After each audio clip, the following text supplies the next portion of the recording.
अस्सलामुअलैकुम दोस्तों, आज की वीडियो में हम बात करेंगे मस्कत ओमान में इलेक्ट्रीशियन की जॉब्स के बारे में कि वहाँ सैलरी कितनी है। इलेक्ट्रीशियन की जॉब्स में कंपनी क्या क्या सहूलत देती है, हेल्पर लेबर वर्कर की कितनी सैलरी होगी और जिसके पास एक्सपीरियंस है, जो बंदा इलेक्ट्रीशियन का काम जानता है, उस बंदे की कितनी तनख्वाह होगी और क्या फ़र्क है हेल्पर और लेबर की तनख्वाह में। और साथ साथ ये भी जानेंगे कि इलेक्ट्रीशियन में हुनर वाला बंदा जिसके पास एक्सपीरियंस है वो कौन कौन से काम कंपनी उससे ले सकती है, और जिस बंदे के पास कोई एक्सपीरियंस नहीं, हेल्पर के तौर पर इस काम में आना चाहता है इलेक्ट्रीशियन के, तो उससे कौन कौन से काम लिए जाएंगे। और साथ साथ ये भी जानेंगे कि ओमान का वर्क वीज़ा कितने पैसों का मिलता है अगर आप पाकिस्तान से लेते हैं, और पाकिस्तान से ओमान का वीज़ा लेने का क्या प्रोसेस है, किस तरह मिलता है और कितने पैसों का मिलता है, और पाकिस्तान से मस्कत ओमान के वर्क वीज़े के लिए कौन कौन से डॉक्यूमेंट्स लगेंगे और ओमान पहुंचने के बाद कौन कौन से डॉक्यूमेंट्स लगेंगे।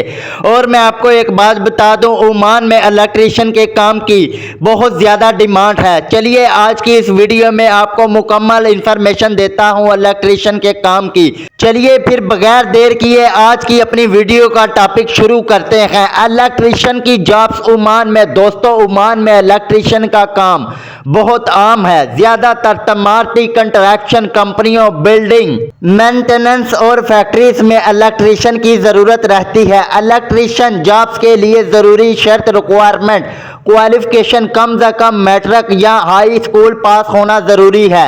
अगर आपके पास इलेक्ट्रीशियन ट्रेड में ITI या डिप्लोमा है तो ये आपके लिए बहुत फ़ायदेमंद है। अगर आप माहर इलेक्ट्रीशियन हैं, 3 से 5 साल का तजर्बा रखते हैं, तो कंपनी आपको अच्छी तनख्वाह देती है।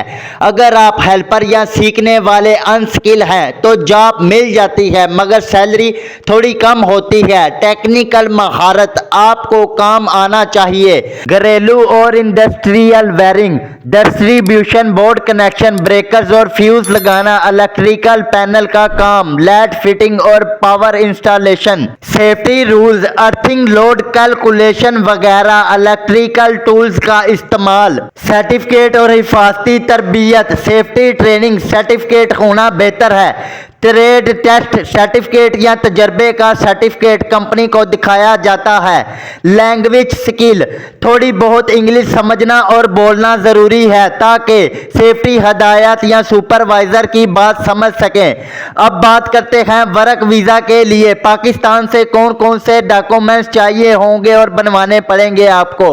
नंबर 1 पर है असली पासपोर्ट, कम से कम 6 माह valid, medical report, police clearance certificate, visa protector, शनाख्ती कार्ड की photocopy, bank insurance, offer letter या वर्क कॉन्ट्रैक्ट, पासपोर्ट साइज तस्वीर, 2 तस्वीरें सफ़ेद बैकग्राउंड में आपकी। ओमान पहुंचने के बाद बनने वाले ज़रूरी डॉक्यूमेंट्स और प्रोसेस, इमिग्रेशन क्लियरेंस और एंट्री स्टैंप, मेडिकल टेस्ट होगा। अगर मेडिकल फिट आ जाए तो आगे का प्रोसेस शुरू होता है। फिंगरप्रिंट और residency card, Oman ID card, civil ID।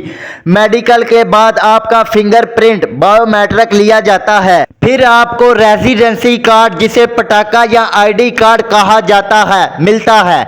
ये कार्ड आपकी शनाख्त और रिहाइश का सबूत होता है ओमान में। इस पर आपका नाम, तस्वीर, वर्क कंपनी और इकामा नंबर लिखा होता है। लेबर कार्ड, वर्क परमिट, कुछ companies labour card, work ID भी देती हैं। ये सिर्फ कंपनी के अंदर इस्तेमाल होता है। उसके बाद ओमान में आपका बैंक अकाउंट ओपन होता है। जब आपको पटाका ID कार्ड मिल जाता है तो आप बैंक अकाउंट खुलवा सकते हैं। मशहूर जो बैंक्स हैं मस्कत ओमान में, नंबर 1 पर है बैंक मस्कत, नंबर 2 पर है ओमान अरब बैंक। कंपनी आमतौर पर आपकी तनख्वाहें इसी अकाउंट में ट्रांसफ़र करती है। उसके बाद आपको मोबाइल सिम कार्ड, आपको मकामी सिम लेनी होती है, जैसे ओमान टिल, उरिडो, ये ओमान की सिमें हैं। इसके लिए पासपोर्ट या ID कार्ड दिखाना लाजमी है। कंपनी और सेफ्टी रजिस्ट्रेशन, कंपनी आपको अपने वर्क स्टैंप में रजिस्टर करती है। आपको सेफ्टी रूल्स और वर्क एरिया की तरबियत दी जाती है। मैं आपको बता दूं, पाकिस्तान में जो मेडिकल वगैरह करवाएंगे, प्रोडक्ट करवाएंगे, इस पर खर्चा आपका आएगा। जो मस्कत ओमान में जो आपका बैंक अकाउंट या मेडिकल होगा, उसका खर्चा ओमान की कंपनी खुद से करेगी। अब बात करते हैं सैलरियों की। अगर आप एक एक्सपीरियंस इलेक्ट्रीशियन हैं, यानी 3 से 5 साल का तजर्बा रखते हैं, तो ओमान में आपकी सैलरी 200 से 300 ओमानी रियाल के दरमियान होगी। और अगर आप हेल्पर या अनस्किल बंदे हैं, आपको कोई एक्सपीरियंस नहीं, कोई हुनर नहीं आता, यानी काम सीखने वाले हैं, तो आपकी सैलरी 100 ओमानी रियाल से लेकर 130 ओमानी रियाल तक हो सकती है। पाकिस्तानी पैसों में अगर कन्वर्ट करें, पहले मैं आपको एक बात बता दूं, इस टाइम एक ओमानी रियाल अगर हम पाकिस्तानी पैसों में कन्वर्ट करें तो ये बनते हैं 740 रुपए। ये रेट ऊपर नीचे भी हो सकते हैं, यानी आप एक्सपीरियंस वाले बंदे हैं तो आपकी तनख्वाह 2,19,000 से 1,46,000 पाकिस्तानी रुपयों में बनती है। हेल्पर या अनस्किल बंदे की तनख्वाह तकरीबन 73,000 से 95,000 रुपए बनती है। ये मैंने एक्सपीरियंस वाले बंदे और अनस्किल बंदे की सैलरी बता दी है आपको। मैं काफ़ी ज़्यादा नोट करता हूं कि बंदे ज़्यादातर जो है ना बगैर चैनल को सब्सक्राइब कर करके देखते हैं, तो ऐसा ना किया करें। मुझे पता चल जाता है किस मेरे भाई ने चैनल को सब्सक्राइब किया, किसने नहीं किया। जो न्यू बंदे आ रहे हैं वो भी चैनल को सब्सक्राइब कर लें। जो पहले से मेरे चैनल पे आए हुए हैं, मेरी वीडियो को देखते हैं, वो भी चैनल को सब्सक्राइब कर लें। चैनल को सब्सक्राइब करके साथ वो जो बेल आइकन का घंटी का निशान है उसे भी प्रेस कर लें। उससे ये फायदा होगा कि मेरे हर एक आने वाली वीडियो की नोटिफिकेशन बार वक्त आपको मिलती रहेगी। और वीडियो को जो है ना ज़्यादा से ज़्यादा लाइक किया करें। वीडियो को ज़्यादा से ज़्यादा अपने दोस्तों के साथ व्हाट्सएप पर, फेसबुक पर, सोशल मीडिया पर, हर एक जगह पर ग्रुपों में शेयर लाजमी किया करें, ठीक है ना, ताकि किसी अगले बंदे का भी फायदा हो। वीडियो पसंद आए तो लाइक लाजमी करें, ना पसंद आए तो डिसलाइक भी कर सकते हैं आप। और मुझे ये बताएं कि आप किस कंट्री की जॉब्स के मुतल्लिक पूछना चाहते हैं या किस वीज़े के मुतल्लिक आप पूछना चाहते हैं। मैं आपके हर एक कमेंट का जवाब मैं खुद से दूंगा। आप कमेंट ज़्यादा से ज़्यादा किया करें। और मैं एक और बात बता दूं, आप फिर जो कमेंट करेंगे मैं आपको बता दूं कि कंपनी जो है ना ओवर टाइम भी देती है। अगर आप ओवर टाइम लगाएंगे तो आपके पैसे और भी ज़्यादा बन जाएंगे। और मैं है भी सोशल वर्कर हूँ, मेरा यही फ़र्ज़ बनता है कि मैं ज़्यादा से ज़्यादा अच्छी से अच्छी इंफॉर्मेशन वीडियो आप तक आपको देता रहूं। अभी बात करते हैं ओमान में वर्क वीज़ा पर कंपनी आपको क्या क्या सहूलतें देती हैं अगर आप इलेक्ट्रीशियन के काम में आते हैं। कंपनी की सहूलतें, ज़्यादातर कंपनीज ओमान में रिहाइश, अकोमोडेशन, खाना, फूड और ट्रांसपोर्ट खुद देती है। कुछ कंपनीज खाना नहीं देती लेकिन 10 से 20 ओमानी रियाल तनख्वाह में शामिल कर देती है। काम की नौइयत, इलेक्ट्रीशियन का काम ज़्यादातर बिल्डिंग, वायरिंग, मेंटेनेंस, पैनिंग बोर्ड कनेक्शन और कभी कभार शॉप या फैक्ट्री की इंस्टॉलेशन का होता है। काम थोड़ा मेहनत वाला है लेकिन सेफ्टी रूल्स अच्छे हैं।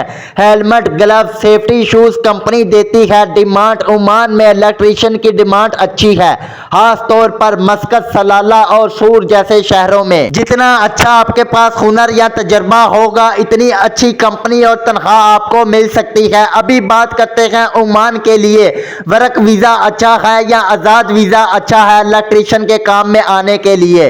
तो मैं आपको बता दूं दोस्तों, अगर आप आज़ाद वीज़ा पर आते हैं तो आपको खुद से जॉब्स ढूंढनी पड़ेगी, रिहाइश और खाना खुद का इंतज़ाम करना पड़ेगा। अगर आप कंपनी वर्क वीज़ा पर आते हैं तो कंपनी सब कुछ देती है, वीज़ा, रिहाइश और काम की गारंटी। तनख्वाहें आपको हर महीने के महीने आराम सुकून से मिल जाती हैं। इसलिए जो बंदे नए आ रहे हैं मस्कत ओमान में काम करने के लिए इलेक्ट्रीशियन के काम में, तो मैं आपको यही कहूँगा कि आप कंपनी के वीज़े पर आएँ, आपको किसी चीज़ की टेंशन नहीं होगी।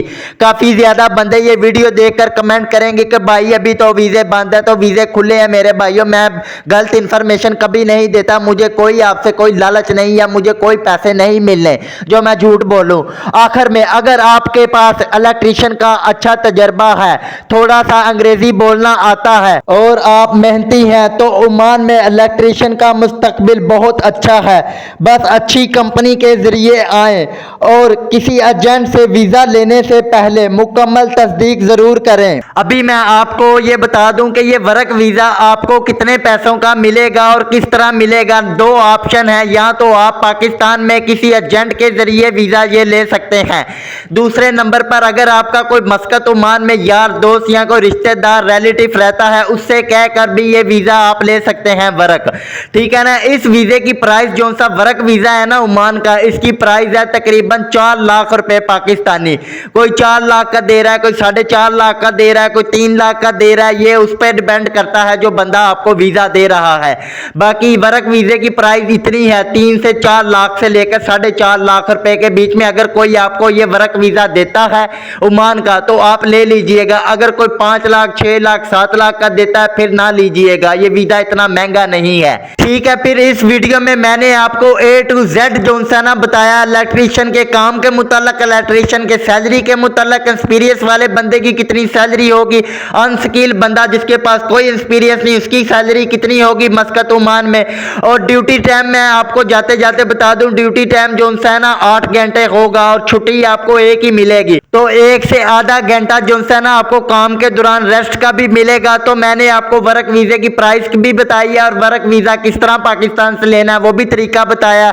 तो अभी मैं यही सोच रहा हूं कि आज की अपनी वीडियो यहीं पे खत्म करता हूं। कोई दिल में सवाल हो तो आप कमेंट कर सकते हैं, मैं आपके कमेंट का जवाब खुद से दूंगा, ठीक है। फिर अपना ख्याल रखिएगा, मिलते हैं एक नेक्स्ट वीडियो में, ठीक है। फिर ओके बाय, अल्लाह हाफिज।